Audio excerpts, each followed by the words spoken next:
With that, let's welcome in Thomas Savidge, Research Fellow at the American Institute for Economic Research. Brendan Arnold's here as well, Executive Vice President at the National Taxpayers Union. Welcome to you both.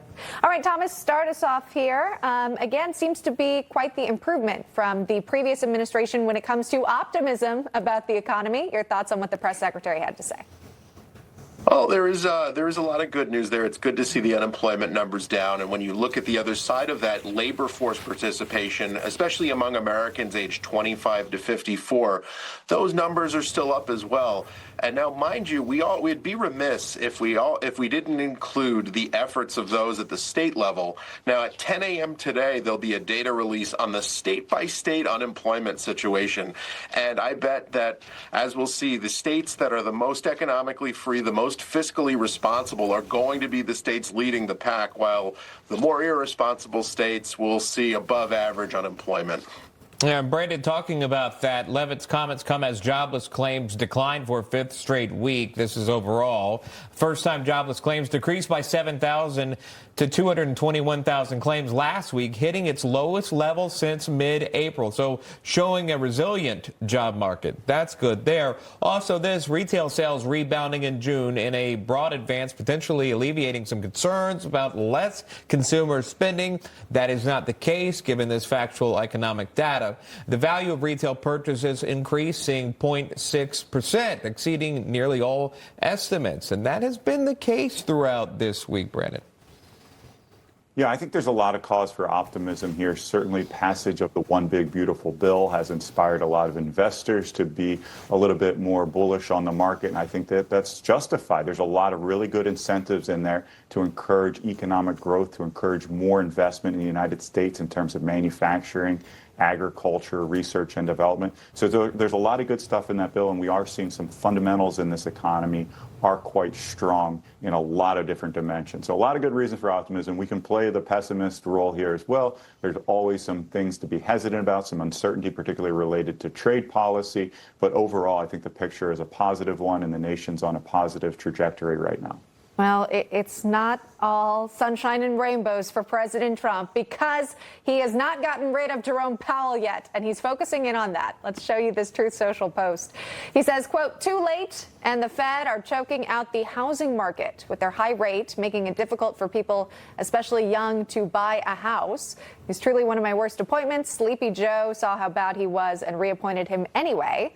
And the Fed board has done nothing to stop this numbskull from hurting so many people. In many ways, the board is equally to blame. The USA is rocking. There's very low inflation, and we deserve to be at 1%, saving $1 trillion a year on interest costs. I can't tell you how dumb too late is. So bad for our country."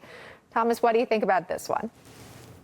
Well, I think this highlights a toxic relationship that's existed between the White House and the Federal Reserve for pretty much as long as the Federal Reserve has existed, right?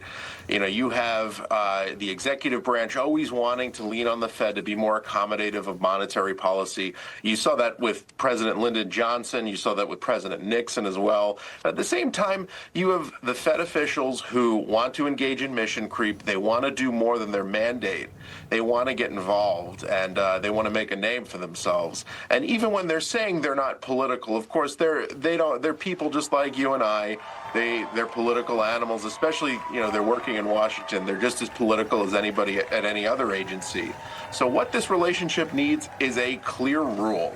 Have a clear constitutional rule that says, just control the money supply, Federal Reserve, just control the money supply, focus on that. And that way you don't get the leaning and you don't get the mission creep. It keeps things healthy. Yeah, opening bell ringing now here on the floor of the New York Stock Exchange.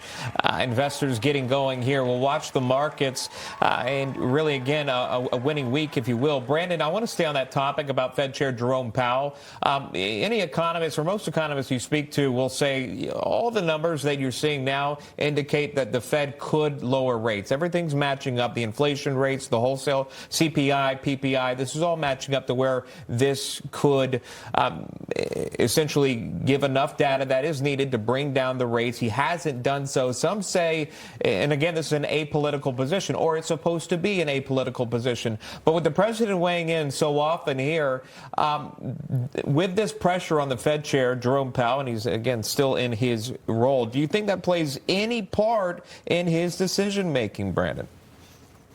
Well, I mean, I think Thomas is right. It's hard to be completely apolitical. Nobody is, even if they claim to be. So certainly that is a factor that we need to consider here.